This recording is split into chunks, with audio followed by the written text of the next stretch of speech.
তো দোস্ত, এই হলো ভারতের ঐতিহাসিক জামে মসজিদ, সবথেকে বড় জামে মসজিদ। এত সুন্দর মসজিদটা।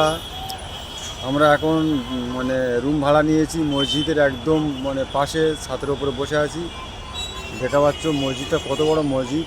আমরা এর ভেতরে ঢুকেছিলাম, ঘুরে এসেছি। এখন এই রাতের কেমন লাগে বিষয়টা একটু দেখার জন্য ছাদের উপর থেকে ভিডিও করছি। দেখা পাচ্ছ মসজিদের কোটে কত হাজার হাজার লোক এখানে মসজিদের ভিতরে। এই একটা মসজিদে ঢোকার গেট, সামনে দেখতে পাচ্ছ ওই একটা গেট, ওখান থেকে লোক মোট 3টে গেট আছে এই মসজিদটা। হাজার হাজার লোক ঘুরছে। আর এখান থেকে সামান্য একটু গেলে শহীদের সামনে দেখা যাচ্ছে লালকেল্লা। শহীদ, এই যে সামনে এই লালকেল্লা, সামান্য একটু গেলে লালকেল্লা।